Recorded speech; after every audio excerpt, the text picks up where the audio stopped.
واحلل عقدة من لساني يفقهوا قولي سبحانك لا علم لنا إلا ما علمتنا إنك أنت العليم الحكيم اللهم انفعنا بما علمتنا وعلمنا ما ينفعنا وزدنا علما اللهم إنا نعوذ بك من علم لا ينفع ومن قلب لا يخشع ومن نفس لا تشبع ومن دعوة لا تسمع۔ ہر قسم کی تعریفات و تحمیدات، تسبیحات و تقدیسات، تحلیلات و تمجیدات اور تہنیات و تکبیرات اس اللہ جل جلالہ عما نوالہ کے لیے کہ جس نے ہمیں مغرب کی نماز با جماعت ادا کرنے کی توفیق عطا فرمائی۔ اللہ تعالیٰ سے دعا ہے اللہ رب العالمین ہمیں مرتے دم تک اپنے گھر سے مسجد سے جوڑ کر کے رکھے، اور یہ مسجد آج صبح سے لے کر اب تک یہ تیسری مسجد ہے۔ پہلے ایک مسجد رحمان میں فجر کی نماز ہمارے مرزا صاحب نے پڑھوائی، پھر اس کے بعد مبارک مسجد میں جمعہ، اور پھر ایک نئی مسجد جو ڈاکٹر صاحب نے اپنی کاوشوں اور کوششوں سے اور اپنے ساتھیوں کو ساتھ لے کر اس مسجد کی بنیاد رکھی۔ مغرب کی نماز ہم نے یہاں پر ادا کی۔ اللہ تعالیٰ سے دعا ہے کہ اللہ رب العالمین اس مسجد کو بابرکت بنا دے، اور اس مسجد کو مسجد بنانے والوں کے لیے صدقہ جاریہ بنا دے، اور اللہ تعالیٰ اس کو ابد الآباد قیامت کی صبح تک آباد رکھے۔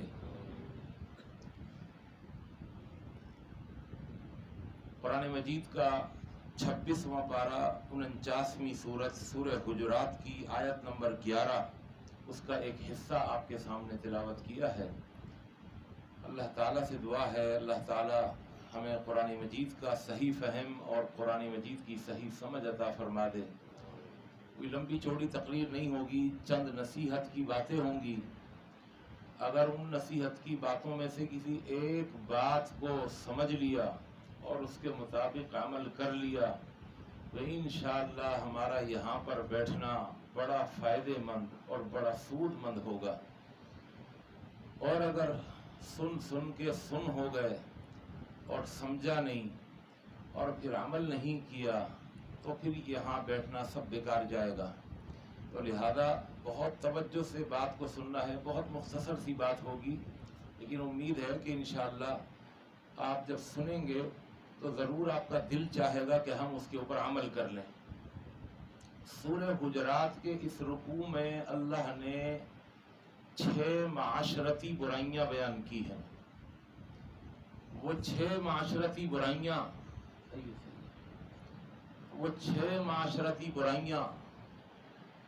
بڑی مہلک بیماریاں، مہلک اور بڑی تباہ کن برائیاں ہیں، جس سے معاشرے میں بڑا فساد برپا ہو جاتا ہے۔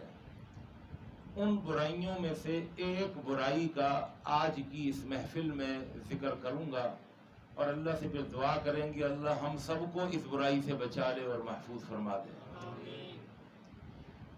یہ جو برائیاں ہیں 6 معاشرتی برائیاں جو اللہ نے سورہ حجرات کے دوسرے رکوع میں بیان کی ہیں، یہ اتنی تباہ کن ہیں اور یہ اتنی مہلک ہیں اور اتنا نقصان دہ ہیں کہ اس سے انسان کی دنیا بھی خراب ہو جاتی ہے اور اس سے انسان کی آخرت بھی خراب ہو جاتی ہے۔ دنیا کے اندر تعلقات خراب ہو جاتے ہیں، دنیا کے اندر محبتیں نفرتوں سے بدل جاتی ہیں، یہ اس کی دنیاوی تباہ کاریاں ہیں۔ خونی رشتے آپس میں جان کے دشمن بن جاتے ہیں، اور پھر وہ برائی بڑھتے بڑھتے آگے اولادوں میں اور پھر نسلوں میں وہ دشمنیاں، وہ عداوتیں، وہ نفرتیں، وہ کدورتیں وہ بڑھتی جاتی ہیں، پھیلتی چلی جاتی ہیں، اور پھر سب سے پہلے جس نے یہ معاشرتی برائی اس کی بنیاد رکھی تھی، سارا گناہ اس کو ملتا رہتا ہے۔ یہ دنیاوی تباہ کاریاں ہیں، رشتے ناطے ختم ہو جاتے ہیں، اور اس کی جو آخرت کی جو اس کی تباہ کاری ہے اس کو ایک حدیث سے ہم سمجھ سکتے ہیں. یہ حدیث ترمذی اور ابو داؤد کی حدیث ہے. ماشاءاللہ مرزا صاحب تو حدیث کا نمبر بھی بتا دیتے ہیں، لیکن مجھے نمبر معلوم نہیں، لیکن صحیح حدیث ہے، ترمذی ابو داؤد کی. اللہ کے رسول صلی اللہ علیہ وسلم نے، ابو درداء رضی اللہ تعالیٰ عنہ اس حدیث کے راوی ہیں، اور حدیث بڑی اہم حدیث ہے. آپ نے فرمایا الا اخبرکم، الا خبردار، ہوشیار. جس طرح کبھی کوئی اعلان ہوتا ہے تو اعلان کرنے سے پہلے اعلان کرنے والا کہتا ہے اٹینشن پلیز. آپ نے ایئرپورٹ پر سنا ہوگا اعلان سے پہلے، اناؤنسمنٹ سے پہلے وہ کہتے ہیں اٹینشن پلیز، یعنی متوجہ ہو جائیں، ایک اعلان ہو رہا ہے. تو اللہ کے رسول صلی اللہ علیہ وسلم نے بھی اس حدیث کو عام سادے انداز میں بیان نہیں کیا، بلکہ اللہ کے ذریعے فرمایا خبردار، ہوشیار. الا اخبرکم، کیا میں تم کو نہ بتا دوں، خبر نہ دے دوں، بِأَفْضَلَ مِن دَرَجَةِ الصِّيَامِ وَالصَّلَاةِ وَالصَّدَقَةِ، ایسے عمل کے بارے میں جو تمہاری نمازوں سے بھی بڑھ کر ہو، جو تمہارے روزوں سے بھی بڑھ کر ہو، اور جو تمہاری زکوٰۃ و صدقات و خیرات سے بھی بڑھ کر ہو. ایسا عمل نہ بتا دوں. اچھا، یہ جو انداز ہے کہ نہ بتا دوں، اس میں سامنے والے کی جستجو اور سامنے والے کا دین سے محبت، اس کا اظہار، اللہ کے رسول صلی اللہ علیہ وسلم دیکھنا چاہتے تھے. جبھی آپ نے بتانے سے پہلے پوچھ لیا بتا دوں کہ نہ بتا دوں. تو یہ آپ کا انداز تھا. الا اخبرکم، کیا میں تمہیں خبر نہ دے دوں، بِأَفْضَلَ، اس عمل کے بارے میں جو افضل ہے. کس سے افضل ہے؟ روزوں سے افضل، نمازوں سے افضل، زکوٰۃ، صدقات اور خیرات سے افضل.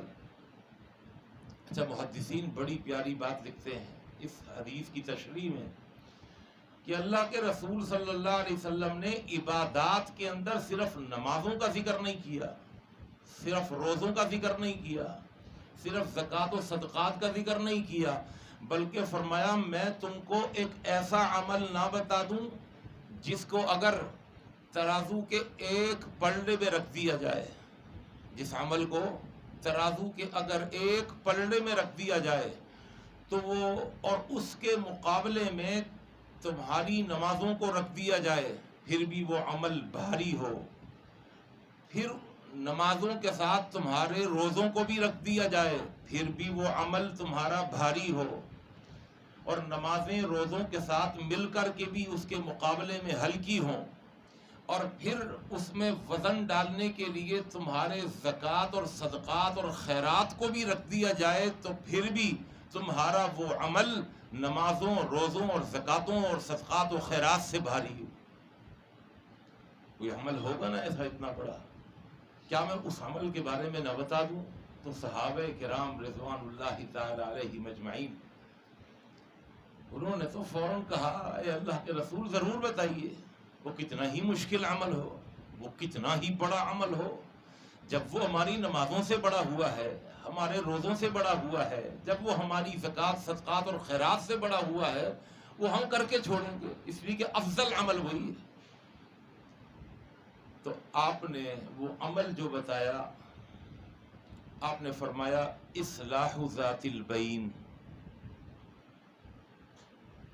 وہ لوگ جو آپس میں لڑے ہوئے ہیں، جن میں اختلاف ہے، جھگڑا ہے، تنازع ہے، ڈسپیوٹ ہے، اور آپس میں افتراق، انتشار کا شکار ہیں، کسی بات پر جھگڑا کھڑا ہو گیا، وہ بڑھتا چلا گیا، اور پھر نفرتیں پیدا ہو گئیں، بات چیت بند، آنا جانا بند، تعلقات ختم، اور وہ جھگڑا آپس میں بڑھتا ہی چلا گیا.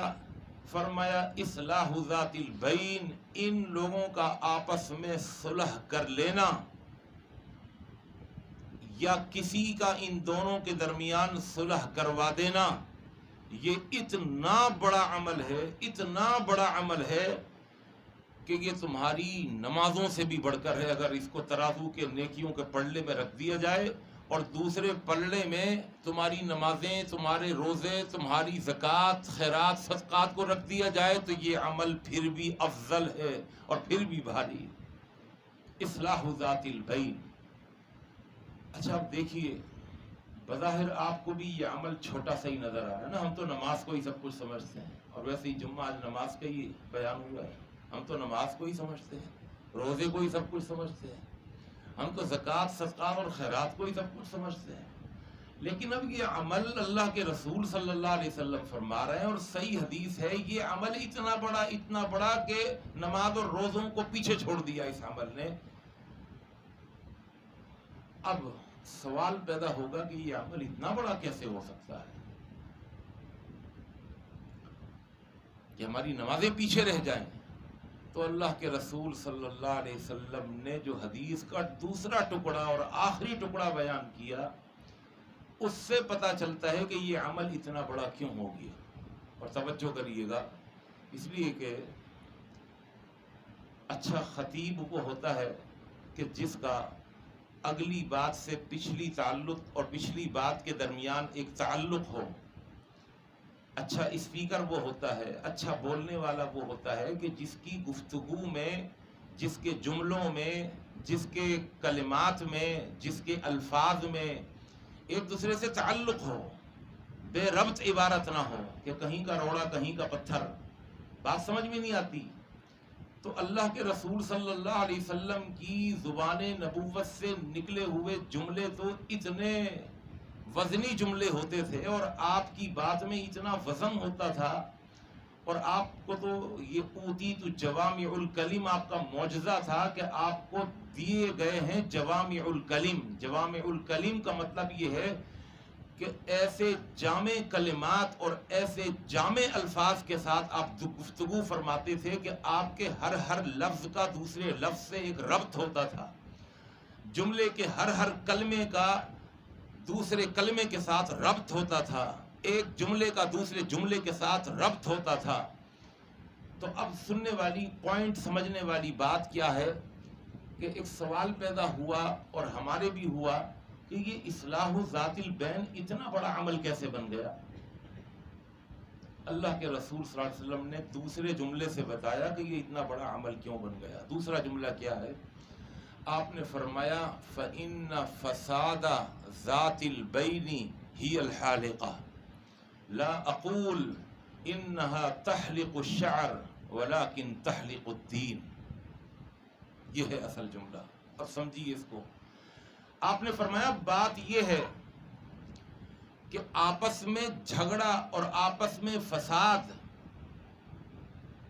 آپس میں جدائی، تفرقہ، یہ ایک ایسی چیز ہے تحلیق الدین، یہ پورے دین کو مونڈ کے رکھ دیتا ہے۔ یہ عمل، یہ جھگڑا، یہ فساد، یہ لڑائی، یہ پورے دین کو مونڈ کے رکھ دیتا ہے۔ ہی الحالقہ، حلق سے ہے، حلق، حلق کہتے ہیں مونڈنے کو۔ ایک ہوتا ہے قصر، ایک ہوتا ہے حلق۔ جو جاتے ہیں عمرے کے لیے، حج کے لیے، تو محلقین بھی ہیں، مقصرین بھی ہیں۔ مقصرین ان کو کہتے ہیں جو بال چھوٹے چھوٹے کرا لیں، اور محلقین ان کو کہا جاتا ہے کہ جو اپنے ٹنڈ کروا لیں، جو سر منڈوا لیں، جو اس طرح پھروا لیں۔ اللہ کے رسول صلی اللہ علیہ وسلم نے دعا فرمائی حج کے بعد، اللہم ارحم، یا اللہ رحم فرما دے، للمحلقین، ان حاجیوں کے لیے کہ جنہوں نے حلق کروا لیا، جنہوں نے اس طرح پھروا لیا۔ صحابہ کرام جنہوں نے حلق کروا لیا تھا وہ تو خوش ہو گئے کہ اللہ کے رسول نے دعا کی ہے، اور ہمارے لیے کی ہے، ان کے لیے نہیں کی جنہوں نے بال تھوڑے تھوڑے چھوڑ دیے۔ لیکن وہ صحابہ پریشان ہو گئے کہ جنہوں نے اپنے چھوٹے چھوٹے بال کٹوائے تھے، چھوٹے چھوٹے بال چھوڑ دیے تھے، انہوں نے کہا اللہ کے رسول دعا آپ نے صرف ان کے لیے کر دی۔ قرآن میں تو مقصرین کا بھی ذکر ہے، محلقین رؤوسکم والمقصرین، تو اللہ نے ہمیں بھی اجازت دی ہے، ہم نے کوئی غلط کام تو نہیں کیا، تو دعا ہمارے لیے بھی فرما دیتے۔ آپ نے رحمت کی دعا ان کے لیے کر دی جنہوں نے ٹنڈ کری ہے، جنہوں نے اس طرح پھیرا۔ آپ نے کہا اچھا تمہارے لیے دعا کرنی ہے، پھر ہاتھ اٹھائے اور آپ نے پھر دعا کر دی اللہم ارحم للمحلقین، اللہ جنہوں نے ٹنڈ کرائی ہے نا ان کو اپنی رحمت دے دی۔ اب وہ تو خوش ہوگا جنہوں نے ٹنڈ کرائی تھی کہ یار یہ تو 2 دفعہ دعائیں مل گئیں اللہ کے رسول صلی اللہ علیہ وسلم کی، اور جنہوں نے بال چھوٹے چھوٹے کرائے تھے وہ پھر پریشان ہو گئے، ہم اپنے لیے دعا کے لیے کہہ رہے ہیں، اللہ کے رسول ان کے لیے دعا کر رہا ہے۔ وہ کہنے لگے والمقصرین یا رسول اللہ، اے اللہ کے رسول ان کے لیے دعا کریے جنہوں نے چھوٹے چھوٹے بال کر کٹوائے ہیں، انہوں نے کوئی غلط کام تو نہیں کیا۔ تو اللہ کے رسول صلی اللہ علیہ وسلم نے تیسری دفعہ ہاتھ اٹھایا اور کہا اللہم ارحم للمحلقین، اللہ جنہوں نے حلق کروایا ہے، اس طرح پھروایا ہے، ٹنڈ کروائی ہے، ان کو اپنی رحمتیں دے دے۔ اب جنہوں نے ٹنڈ کرائی تھی وہ تو خوش ہو گئے کہ 3 دفعہ زبان نبوت سے رحمت کی دعائیں جو ملی ہیں، اس کا مطلب ہے رحمت پکی مل گئی۔ اور جنہوں نے مقصرین بال چھوٹے چھوٹے کروائے تھے، انہوں نے کہا اللہ کے رسول کہنے کے باوجود ہمارے لیے دعا نہیں کر رہا ہے، ان کے لیے ہی کر رہے ہیں۔ تو وہ پھر بھی پیچھے پڑ گئے، جب تک اپنے لیے دعا نہ کرائیں گے ہم کیوں پیچھے چھوڑیں؟ کہنے لگے والمقصرین یا رسول اللہ، اے اللہ کے رسول مقصرین کے لیے تو دعا کر دیجئے۔ تو آپ نے چوتھی مرتبہ دعا کی روکھی سوکھی، روکھی سوکھی سمجھتے نا، نہ آپ نے کہا اللہم اے اللہ، یہ بھی نہیں کہا، اللہم ارحم بھی نہیں کہا، یا اللہ رحم کہا، رحمت دے دے، بلکہ آپ نے فرمایا والمقصرین۔ اچھا جی اللہ مقصرین بھی، اچھا جی مقصرین بھی، یعنی نہ اللہم کا نہ ارحم کا نہ رحمت والے الفاظ اپنی زبان سے نکالے، اور فرمایا والمقصرین۔ اللہ اکبر۔ اب حلق کا معنی پتہ چل گیا نا۔ یہاں پر اللہ کے رسول صلی اللہ علیہ وسلم نے فرمایا کہ آپس میں صلح کر لینا اتنا بڑا عمل اس لیے بن گیا کہ آپس میں صلح نہ کرنے کا جو نقصان ہے، جو تباہ کاریاں ہیں، وہ بہت بڑی ہیں۔ کتنی بڑی ہیں؟ فرمایا ہی الحالقہ، یہ نقصان یہ ہے کہ آپ کا پورا دین جو ہے یہ مونڈ کے رکھ دے گا یہ عمل۔ آپ کی نمازیں، آپ کے روزے، آپ کی زکاتیں، آپ کے حج، آپ کے عمرے، آپ کا قرآن مجید کی تلاوت کرنا، اختلاف اور جھگڑا جو ہے وہ پورے دین کو مونڈ کے رکھ دے گا۔ اب اس میں ذکر آ گیا مونڈنے کا، اور مونڈتا کیا ہے؟ اس طرح، صحیح ہے جی، اس طرح مونڈتا ہے۔ تو اب ذرا سمجھیے، اللہ کے رسول نے پھر سمجھایا بھی کہ کوئی سیدھا سادہ دیہاتی، کوئی گاؤں کا کوئی بیٹھا ہوا، کوئی یہ نہ سمجھے کہ اس عمل سے، جھگڑے سے اس کے سر کے بال جو ہے نا وہ اڑ جائیں گے۔ آپ نے وضاحت کی، لا اقول، میں یہ نہیں کہہ رہا، انہا تحلق الشعر، کہ اختلاف سے، جھگڑے سے تمہارے سر کے بال جو ہیں وہ گر جائیں گے، ولیکن تحلق الدین، یہ اختلاف اور جھگڑے سے تمہارا پورا دین جو ہے وہ مونڈ کے رکھ دے گا تمہارا جھگڑا۔ اب جب اس طرح آ گیا تو اس طرح سے متعلق 3 باتیں سمجھنے کی ہیں، بھائی توجہ فرمائیے گا۔ 3 باتیں۔ نمبر 1، اس طرح ایک بال بھی نہیں چھوڑتا، یا چھوڑ دیتا ہے اس طرح؟ اس طرح کہتا ہے ادھر آ جاؤ، موٹے بال ہوں یا پتلے بال ہوں، شیمپو لگا کے آئے ہو یا بغیر شیمپو کے آئے ہو، آؤ ذرا ادھر۔ اس طرح ایک بال بھی نہیں چھوڑتا، تو اس کا مطلب یہ ہوا کہ اختلاف اور جھگڑا کرنے سے ایک نیکی بھی باقی نہیں بچتی۔ سمجھیے گا، یہ محدثین نے اس حدیث کی تشریح کی ہے۔ نمبر 2، یہ تباہ کاریاں پتہ چل رہی ہیں اختلاف اور جھگڑے کی، تباہ کاریاں، اس کی تباہ کاریاں اتنی زیادہ تھیں، اس کی وجہ سے ان تباہ کاریوں سے بچانے کے لیے اس عمل کو اتنا وزن دے دیا گیا کہ اصلاح ذات البین، اپنے درمیان صلح رکھنا، لڑائی جھگڑے نہیں کرنا۔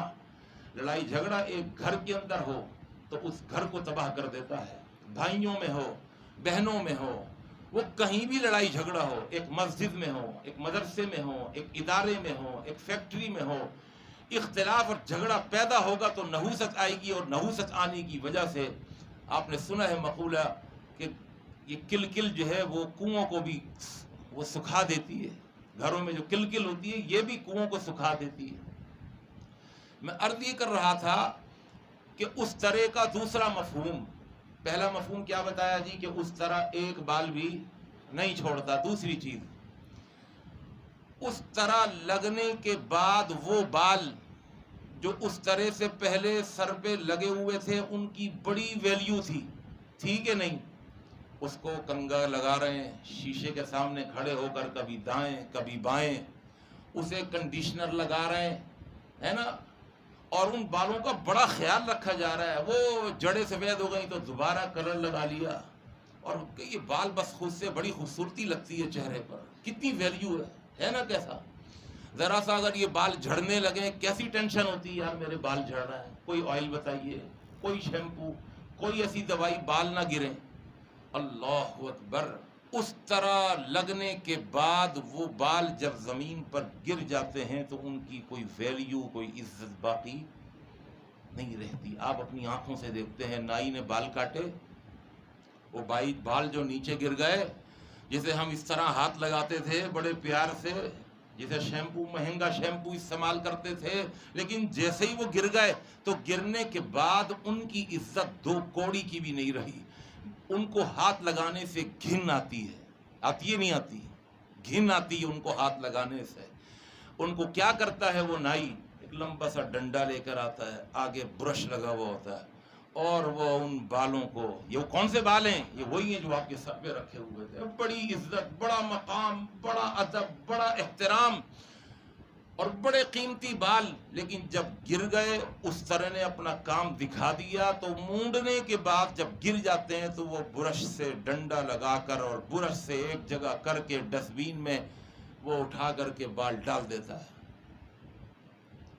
کوئی تو عزت ہونے چاہیے. یہ مفتی صاحب کے سر کے بال ہیں، وہ مفتی صاحب کے سر کے بال ہوں، وہ وزیر اعظم کے سر کے بال ہوں، اور کتنا بڑا کوئی پیر کیوں اس کے بال ہوں. یہ بال اب جب کٹ گئے تو اب ان کی ویلیو ختم ہو.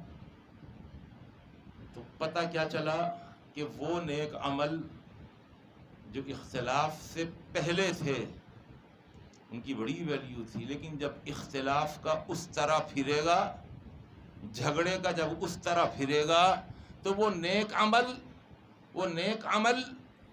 بالکل تباہ و برباد ہو جائیں گے. ان کی عزت ختم ہو جائے گی، ان کا وزن ختم ہو جائے گا، ان کی ویلیو ختم ہو جائے گی. اور اس طرح سے تیسری بات سمجھنے والی، دو باتیں سمجھ میں آ گئی، یاد رکھنی ہے آپ نے انشاءاللہ. پہلی چیز، اس طرح ایک بال بھی نہیں چھوڑتا. نمبر دو، اس طرح سے پہلے بالوں کی ویلیو تھی، کٹنے کے بعد بالوں کی ویلیو ختم ہو گئی. یعنی آپ کی نمازوں کی ویلیو ختم، اختلاف ہو گیا تو اب روزوں کی ویلیو ختم، بڑے سے بڑا نیک عمل اس کی ویلیو ختم. اب اس عمل کو اٹھا کر کے ڈسٹ بین میں ڈال دیا جائے. تیسری چیز اس طرح سے سمجھنے والی، اللہ کے رسول صلی اللہ علیہ وسلم نے سمجھایا. تیسری چیز کہ اس طرح کسی کا سر نہیں دیکھتا. اس طرح کسی کا، وہ یہ نہیں کہتا ارے یہ چودھری خالد صاحب کا سر ہے، نہیں بھائی میں نہیں چل رہا، ایسا نہیں ہو. وہ نہیں دیکھتا یہ تو اتنے بڑے مفتی صاحب کا سر ہے، دیکھو ڈرتا ہے اس طرح. وہ نہیں ڈرتا یہ تو ہمارے وزیر اعظم عمران خان کا سر ہے. وہ کہتا ہے مفتی کو لے آؤ، علامۃ الدہر کو لے آؤ، کسی کو بھی لے آؤ، میں ابھی تم کو بتاتا ہوں میں کیسا چلتا ہوں. تو اس طرح کسی کا سر نہیں دیکھتا. یاد رکھیے گا جملہ. اب اس کی روشنی میں سمجھیے کہ اختلاف اور جھگڑا اگر علماء میں بھی پیدا ہو جائے تو اس طرح علماء کے علم کو نہیں دیکھتا. اس طرح اگر کسی بڑے مفتی صاحب کے درمیان بھی پیدا ہو جائے، وہ بھی جھگڑا کریں، اختلاف کریں، اور تو یاد رکھیے اس طرح جو ہے وہ مفتی صاحب کے عمل کو بھی نہیں دیکھے گا. جہاں بھی اختلاف ہوگا تو اختلاف کی نحوست آپ کے نیک عمل کو برباد کر کے رکھ دے گی. اس طرح برباد کرتے رکھ دے گی جس طرح آپ کے بالوں کو سر سے کھرچ کر کے نیچے ڈسٹ بین میں پھینک دیتا ہے اور برباد کر کے رکھ دیتا ہے آپ کے بالوں کو. تو یاد رکھیے کہ یہ معاشرتی برائی کہ جس سے آپس میں جھگڑا پیدا ہو، لڑائی پیدا ہو، یہ اتنی تباہ کن ہے کہ سب سے پہلے ایک تو ہماری دنیا خراب، آنا جانا بند، اور دوسرا سب سے بڑا دین کا نقصان کہ اس سے ہماری نمازیں، ہمارے روزے، ہماری زکوٰۃ، صدقات، خیرات، قرآن کا پڑھنا، یہ سب بیکار ہو جاتا ہے، سب ضائع ہو جاتا ہے. اپنی جبھی فرمایا کہ صلح جو ہے وہ نمازوں سے بڑھ کر. اب آ رہی ہے سمجھ؟ سوال جو پیدا ہو رہا تھا کہ یہ صلح کر لینا اتنا بڑا عمل کیسے بن گیا، اس لیے فرمایا صلح کر لینا یہ نمازوں سے بڑھ کر. صلح کر لینا یہ روزوں سے افضل، صلح کر لینا، صلح کے ساتھ زندگی گزارنا یہ صدقات اور زکوٰۃ اور خیرات سے افضل۔ اب وہ معاشرتی برائی جو اللہ نے بیان کی ہے، اس معاشرتی برائی سے بھی جھگڑا پیدا ہوتا ہے، اختلاف پیدا ہوتا ہے۔ وہ معاشرتی برائی پہلی کیا بیان کی؟ فرمایا یا ایھا الذین آمنوا، اے ایمان والو، لا یسخر قوم من قوم، کوئی کسی کا مسخرہ نہ اڑائے، تمسخر نہ کرے کسی کے ساتھ، کسی کا مذاق نہ اڑائے۔ عسیٰ ان یکونوا خیرا منہم، بہت قریب ہے جس کا تم مذاق اڑا رہے ہو، جس کا مذاق بنایا جا رہا ہے وہ مذاق اڑانے والے سے بہتر ہو۔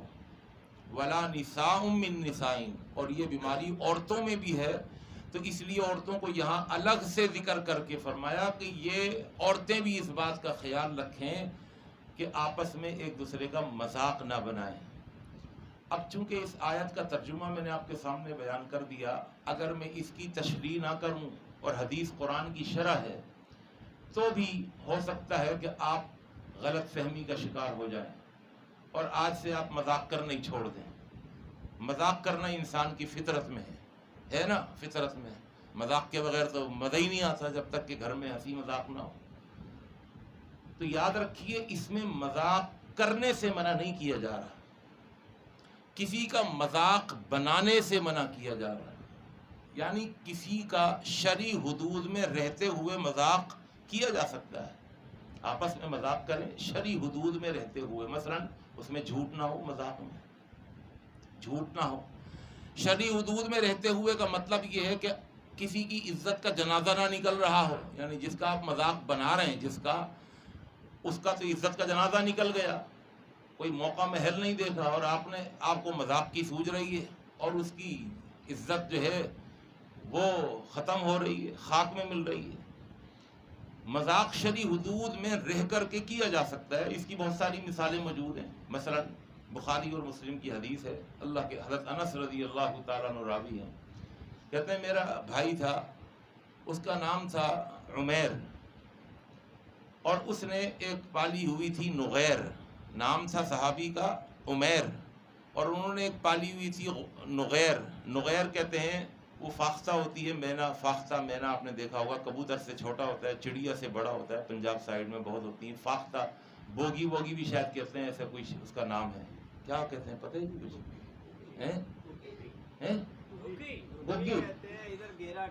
ادھر گھیرا کہتے ہیں، چلیں جی بہرحال وہ ایک چھوٹا سا پرندہ اس نے پالا ہوا تھا اور وہ اس کے ساتھ کان یلعب بہا، وہ اس کے ساتھ کھیلا کرتا تھا۔ حضرت انس کا بھائی نام تھا عمیر، اور جو چڑیا پالی ہوئی تھی اس کا نام تھا نغیر، اور وہ کھیلا کرتا تھا، وہ مر گئی۔ جب مر گئی تو اللہ کے رسول جب بھی آتے گھر میں تو آپ پوچھتے یا ابا عمیر ما فعل النغیر، او کیا ہوا تمہاری نغیر کا؟ عمیر اور نغیر، اللہ کے رسول اس بچے سے اس طرح ہمیشہ مذاق کرتے تھے۔ یا اسی طرح ایک اور حدیث میں آتا ہے، اور یہ حدیث ترمذی ابو داؤد میں موجود ہے کہ حضرت انس اس حدیث کے راوی ہیں کہ ان رجلا، ایک آدمی آیا اللہ کے رسول صلی اللہ علیہ وسلم کے پاس، اور اس نے استحمل رسول اللہ صلی اللہ علیہ وسلم، اس نے مجمع میں کہا اے اللہ کے رسول بڑا غریب آدمی ہوں اور میرے پاس سواری کوئی نہیں ہے، آپ بیت المال میں سے ایک اونٹ دے دیجئے، میں لمبے لمبے سفر کرتا ہوں پیدل چل چل کے، میرے کیا بولتے ہیں گھٹنوں کو گوڑے تھک گئے ہیں، ٹانگوں میں درد ہے، مجھے کوئی اونٹ دے دیجئے، سفر کے لیے مجھے سواری کی ضرورت ہے۔ تو اللہ کے رسول صلی اللہ علیہ وسلم نے فرمایا انی حاملک علی ولد الناقہ، بھائی ایک اونٹنی کا بچہ بیت المال سے ان کو دے دو، ایک اونٹنی کا بچہ دے دو۔ اس نے کہا ما اصنع لولد الناقہ، اللہ کے رسول میں آپ سے سواری کے لیے اونٹ مانگ رہا ہوں، آپ مجھے اونٹنی کا بچہ دلوا رہے ہیں، میں کیا کروں گا بچے کا؟ تو آپ نے فرمایا وَهَلْ تَلِدُ الْإِبْلُ إِلَّا النُّوقِ، اور بھائی ہر اونٹ اونٹنی کا ہی تو بچہ ہوتا ہے نا، ہر اونٹ اونٹنی کا ہی تو بچہ ہوتا ہے نا۔ تو اس طریقے سے یعنی ایسا نہیں ہوتا کوئی اونٹ ہو اور وہ اونٹنی کا بچہ نہ ہو۔ میں نے کب کہا کہ تمہیں بچہ دوں گا؟ صحیح ہے، میں نے کہا اونٹنی کا بچہ دے دو، تو ہر اونٹ اونٹنی کا بچہ ہوتا ہے، بھائی بڑا دوں گا میں تمہیں، چھوٹا نہیں دوں گا۔ ایک بوڑھی آ گئی، اور یہ شرح السنہ میں مشکات میں یہ حدیث موجود ہے، بوڑھی آئی کہنے لگی اللہ کے رسول صلی اللہ علیہ وسلم میں چاہتی ہوں کہ اللہ تعالیٰ مجھے جنت کے اندر داخل کر دے، کوئی ایسا عمل بتائیے وہ کروں اور جنت مل جائے۔ آپ نے فرمایا ارے بوڑھی عورت، ان الجنت لا تدخلها عجوز، او بھائی جنت میں تو کوئی بوڑھی سوال ہی پیدا نہیں ہوتا ہے کوئی جنت میں چلی جائے۔ اب وہ بوڑھی عورت اس نے تو ٹکا سا جواب سن لیا، وہ جنت کے لیے دعا کوئی کروا رہی تھی۔ آپ فرمایا جنت میں بوڑھی نہیں جاتی بھائی۔ وہ رونے لگی اور پھر واویلا کرنے لگی اور کہنے لگی وما لہن یا رسول اللہ صلی اللہ علیہ وسلم، روتے ہوئے اللہ کے رسول پھر کیا ہوگا ان بوڑھیوں کا؟ یہ تو نمازیں ہم پڑھ رہی ہیں، ایک نماز نہیں چھوڑتی، قرآن پڑھ رہی ہیں، نظر نہیں آ رہا، اتنے موٹے موٹے چشمے لگا کر سورہ واقعہ پڑھ، سورہ ملک پڑھ، آپ کہہ رہے ہیں جنت میں بوڑھی کوئی نہیں جائے گی۔ تو آپ نے فرمایا اما تقرئین القرآن، بھائی تو کیا قرآن نہیں پڑھتی اللہ کی بندی؟ کہا بالکل پڑھتی ہوں۔ تو نے یہ آیت نہیں پڑھی انا انشأناہن انشاء، ہم ان عورتوں کو ایک نئی تخلیق دیں گے، نئے سرے سے پیدا کریں گے، فجعلناہن ابکارا، سب سے پہلے ہم ان کو کماریاں بنا دیں گے، ابکارا باکرہ بنا دیں گے، عربن، اور عربن کا ترجمہ اللہ اکبر انتہائی درجے کی حسین اور خوبصورت بنا دیں گے۔ اور عربن کا ترجمہ ایک اور بھی محدثین لکھتے ہیں، مفسرین لکھتے ہیں، عربن کا لغوی ترجمہ آتا ہے ایسی بیویاں کے رلائیں نہیں، صحیح ہے، جو اپنے شوہر یعنی ایسی بات کریں جس سے ان کے شوہر کو ہنسی آ جائے، یہ ہیں۔ اور ایک اور ترجمہ آتا ہے انتہائی محبت کرنے والیاں، عربن کا ترجمہ، اترابا، اور سب ہم عمر ہوں گی۔ اللہ کے رسول صلی اللہ علیہ وسلم نے فرمایا کہ جنتی مردوں اور جنتی عورتوں کی عمریں 33 سال ہوں گی، سب کی 33 سال، اور یہی عمر رہے گی اور یہی جوانی رہے گی۔ یا اس طرح ایک اور اللہ کے رسول صلی اللہ علیہ وسلم کے ایک صحابی تھے، مشکات میں حدیث موجود ہے، ان رجلا من اہل البادیتی، ان کا تعلق دیہات اور جنگل سے تھا، کان اسمہ ظاہر بن حرام، ان کا نام تھا ظاہر بن حرام رضی اللہ تعالی عنہ، اور وہ اللہ کے رسول صلی اللہ علیہ وسلم کے لیے گھی اور پنجاب سے شکر، گڑ اور پنجاب سے دیسی چیزیں اللہ کے رسول صلی اللہ علیہ وسلم کے پاس لایا کرتے تھے۔ وَكَانَ يُهْدِي إِلَى رَسُولِ اللَّهِ صلی اللہ علیہ وسلم فَيَجْهِزُهُ رسول اللہ صلی اللہ علیہ وسلم، اللہ کے رسول بھی ان کے لیے تیاری رکھتے تھے کہ جب یہ دیہات کی طرف جائیں تو ان کے لیے یہ لو بھائی، یہ میری طرف سے تحفہ، یہ لے جانا، یہ شہری تحفہ ہے۔ اور آپ فرمایا کرتے تھے کن کے بارے میں؟ ظاہر بن حرام کے بارے میں، ان ظاہراً بادیتنا ونحن حاضروہ، یہ ظاہر جو ہے یہ ہمارا دیہات ہے، ونحن حاضروہ، اور ہم اس کے شہر ہیں، یعنی یہ ہمارا دیہات ہے اور ہم اس کے شہر ہیں۔ کیا مطلب؟ یہ دیہات کی چیزیں ہمیں لا کر کے دیتا ہے اور ہم اس کو شہر کی چیزیں دیتے ہیں۔ وَكَانَ تَمِيمًا، حدیث کے الفاظ ہیں وَكَانَ تَمِيمًا، یہ جو صحابی تھے یہ انتہائی درجے کے کریہ شکل، بد شکل، کالے کلوٹے، اور شکل ایسی دمیم کہتے ہیں کہ جس میں ذرا سی بھی کوئی رونق، کوئی خوبصورتی، یعنی آدمی کراہت کرے دیکھ کر، ایسی شکل تھی۔ اور حدیث کے الفاظ وَكَانَ يُحِبُّهُ رسول اللہ صلی اللہ علیہ وسلم، اللہ کے رسول صلی اللہ علیہ وسلم اس کالے کلوٹے صحابی سے محبت بہت کرتے تھے۔ آج ہماری تو پرسنالٹی خراب ہو جاتی ہے، ڈاکٹر صاحب آ کے مل رہے ہیں گلے سے، کیا ملنے کا انداز اور طریقہ اور سلیقہ، کوئی پیسے والا آ کر کے ملے، اور اگر کوئی بیچارہ میرا کچیلا یا کوئی بالکل کالی شکل اور عجیب سا کوئی آدمی مل جائے تو ہم سلام بھی اس سے پورے ہاتھ سے نہیں، یہ انگوٹھا یہاں رکھ لیتے ہیں، یوں اس طرح، یہ نا اتنا سے انگلیاں پکڑے اور زیادہ نہ چمٹے۔ اللہ کے رسول صلی اللہ علیہ وسلم محبت کرتے تھے۔ وکانا، اور ایک دن ایسا ہوا، اتن نبی صلی اللہ علیہ وسلم، اللہ کے رسول صلی اللہ علیہ وسلم بازار میں آئے تو دیکھا وکانا یبیع متاعہ، کہ انہوں نے ایک ٹوکرا لگایا ہوا اور اپنے دیہات کی چیزیں آواز لگا کر کے بیچ رہے ہیں۔ وکانا یبیع متاعہ، حدیث کے الفاظ ہیں، حضرت انس بن مالک اس حدیث کی روایت کرتے ہیں، کہتے ہیں میں بھی اللہ کے رسول صلی اللہ علیہ وسلم کے ساتھ تھا، پورا واقعہ وہی بیان کرتے ہیں، کہتے ہیں اللہ کے رسول صلی اللہ علیہ وسلم نے انس سے کہا بھائی چپ رہنا، چپ، پتہ نہ چلے۔ فاحتضنہ من خلفہ، آپ پیچھے سے آئے اور پیچھے سے آ کر ایسے گود بھر لیا اور بڑی طاقت سے آپ نے ظاہر بن حرام کو پکڑ لیا اس طریقے سے کہ وہ ہل بھی نہ سکے۔ اب حضرت انس کہتے ہیں میں دیکھ رہا ہوں اللہ کے رسول صلی اللہ علیہ وسلم اتنے بے تکلف ہو کر، اور ظاہر بن حرام سے مذاق صرف زبان والا نہیں، صحیح نا، زبان والا نہیں بلکہ جسم سے بھی مذاق کر رہے ہیں، آپ نے پیچھے سے پکڑ لیا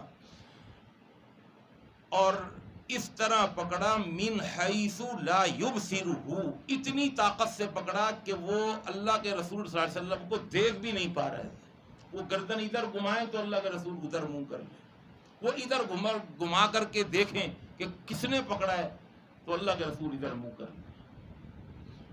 اور اب جب دیر ہو گئی تو اب ان کی زبان سے جو الفاظ نکلے حدیث میں آتا ہے، کہنے لگے ارسلنی، اور چھوڑو مجھے، من ھذا، کون ہے یہ، ایسے پکڑا ہوا ہے۔ انس کہتے ہیں اللہ کے رسول صلی اللہ علیہ وسلم مسکرا رہے ہیں اور پکڑا ہوا ہے اور چھوڑ نہیں رہے، اور وہ کہہ رہا ہے ارسلنی، چھوڑو مجھے، من ھذا، یہ کون ہے، اسے پتہ ہی نہیں ہے تو اللہ کے رسول ہیں، اتنی محبت کر رہے ہیں مجھ سے۔ اچھا حدیث کے الفاظ ہیں فلتفتا، لیکن ادھر ادھر کی کوشش میں اب تو جھلک نظر آئی گئی اللہ کے رسول صلی اللہ علیہ وسلم کی، اور جھلک بھی نظر نہ آتی تو اللہ کے رسول صلی اللہ علیہ وسلم کی خوشبو بتا دیتی کہ میں کن کے ہاتھوں میں ہوں۔ فلتفتہ، جب اللہ کے رسول صلی اللہ علیہ وسلم پر ایک نگاہ التفات پڑ گئی، حضرت انس اب کیا کہتے ہیں، حدیث کا ٹکڑا سنیے، فجعل لا یعلو ما الزق ظہرہ بصدر النبی صلی اللہ علیہ وسلم۔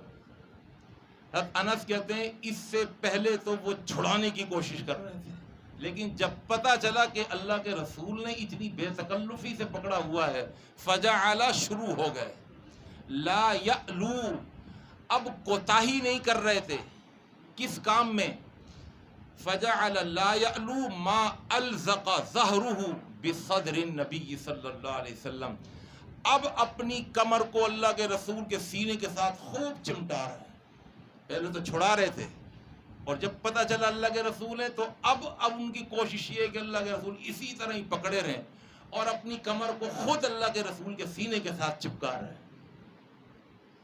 اب اللہ کے رسول صلی اللہ علیہ وسلم بھی سمجھ گئے کہ اس نے دیکھ لیا مجھے، اور آپ پھر بھی نہیں چھوڑ رہے، اور وہ چاہ بھی نہیں رہے کہ یہ مجھے چھوڑ دیں۔ اسی حالت میں، اسی کیفیت میں اللہ کے رسول صلی اللہ علیہ وسلم نے اعلان لگانا شروع کر دیا، من یشتری ھذا العبد، بھائی یہ غلام کون خریدے گا مجھ سے؟ ہاں جی، آج کل کا مولوی ایسی پرسنالٹی دکھائے گا اپنی، وہ بھی بازار میں جا کر، آج کل بازار میں کھڑے ہو کر، تو عزت ہی خراب ہو جائے گی نا ہماری، تو اتنی عزت اصل میں کچی عزت اتنی ہوتی ہے کہ 1 منٹ میں خراب ہو جائے گی۔ وہ اللہ کے رسول صلی اللہ علیہ وسلم دونوں جہانوں کے سردار، وہ اس طریقے سے اپنے غلام کو بھرے بازار میں پکڑے ہوئے ہیں، اپنے صحابی کو، اور اعلان کر رہے ہیں من یشتری ھذا العبد، کون خریدے گا اس غلام کو؟ تو حضرت ظاہر بن حرام رضی اللہ تعالیٰ عنہ نے اس موقع پر ایک جملہ ارشاد فرمایا، وہ جملہ ایسا تھا، کہنے لگے اذن لتجدونی کاسدا، اے اللہ کے رسول آپ مجھے بھیج دیں، لیکن میں آپ کو ایک بات بتا دوں کہ لوگ مجھ سے گھن کھاتے ہیں، کالے کلوٹے، ان کو پتا تھا کہ معاشرے کا رویہ میرے ساتھ کیا ہے، میری عجیب اور کریہ شکل دیکھ کر لوگ مجھ سے گھن کھاتے ہیں، نفرت کرتے ہیں، قریب نہیں آتے، یہ تو آپ ہیں کہ اتنی محبتوں کے ساتھ ملتے ہیں اور آپ اتنی الفتوں کا اظہار کرتے ہیں۔ کہنے لگے اللہ کے رسول بیچ تو دیں، میں بکنے کے لیے تیار ہوں، میری قیمت کوئی نہیں ملے گی، میں بڑا کھوٹا ہوں، اذن لتجدونی کاسدا، کھوٹا ہوں میں، کھوٹا سمجھتے ہیں؟ کوئی چیز ہو آپ کے پاس، کوئی اخبار ہو، آپ اسے بیچیں، ردی والے کو دیں، وہ خرید لے گا، چلو اس میں پان کی پڑیاں بنائیں گے، لیکن اگر وہ بالکل ہی گلا سڑا ہوا اور ایسا ہو تو اسے ردی والا کہنے گا نہیں بھائی یہ کسی کام کا نہیں ہے۔ اللہ کے رسول صلی اللہ علیہ وسلم سے کہنے لگے مجھے تو آپ کھوٹا سکہ پائیں گے، کچھ نہیں ملے گا میری قیمت۔ تو اللہ کے رسول صلی اللہ علیہ وسلم نے فرمایا ولیکن لست عند اللہ بکاسب، اے ظاہر تو لوگوں کی نگاہوں میں بے قیمت ہو سکتا ہے لیکن اللہ کی نگاہ میں تیری بڑی قیمت ہے اور اللہ کے ہاں تو بہت مہنگا ہے۔ تو اس حدیث سے بھی معلوم چلا کہ اللہ کے رسول صلی اللہ علیہ وسلم مذاق کرتے تھے۔ شرعی حدود میں رہتے ہوئے مذاق کیا جا سکتا ہے لیکن مذاق بنانا جائز نہیں ہے، کہ کسی کا اس طرح مذاق بنائے کہ اس کی عزت کا جنازہ نکل رہا ہو، اس طرح کسی کا مذاق بنانا جائز نہیں ہے۔ اس سے منع کیا گیا ہے۔ کیوں؟ اس لیے کہ جس کا آپ مذاق بنا رہے ہیں آپ اس کو حقیر سمجھ رہے ہیں۔ آپ اس کو کیا سمجھ رہے ہیں؟ حقیر سمجھ رہے ہیں۔ جب آپ اس کو حقیر سمجھ رہے ہیں تو اپنے آپ کو اس سے بڑا سمجھ رہے ہیں، اور کسی کو حقیر سمجھنا یہ کیا ہے؟ تکبر۔ تکبر کی تعریف پوچھی اللہ کے رسول صلی اللہ علیہ وسلم سے۔ اللہ کے رسول ان الرجل، بے شک آدمی چاہتا ہے، نعلہ حسن وثوبہ حسن، اس کے کپڑے اچھے ہوں، اس کی جوتیاں اچھی ہو، اس کی گاڑی اچھی ہو، وہ بڑے اعلیٰ قسم کے نفیس کپڑے پہنتا ہے، تو یہ تو نہیں بچا جا سکتا۔ آپ نے فرمایا یہ تکبر نہیں ہے۔ اچھے کپڑے پہنو، آپ اپنی پرسنالٹی بناؤ، مہنگے کپڑے پہنو، مہنگی جوتیاں پہنو، مہنگی گاڑی رکھو، سواری رکھو، یہ تکبر نہیں ہے۔ تو پوچھا تکبر کیا ہے؟ فرمایا تکبر دو چیزوں کا نام ہے۔ نمبر ایک بطر الحق، حق بات کو نہ ماننا۔ بھائی میں نہیں مانتا، وہ بھائی دلائل یہ کہہ رہے ہیں، سب یہ کہہ رہے ہیں، اور آپ کو بھی اندر سے آواز آ رہی ہوگی کہ یہ صحیح ہے لیکن اپنی انا کا بت سجایا ہوا ہے، میں نہیں مانتا بھائی۔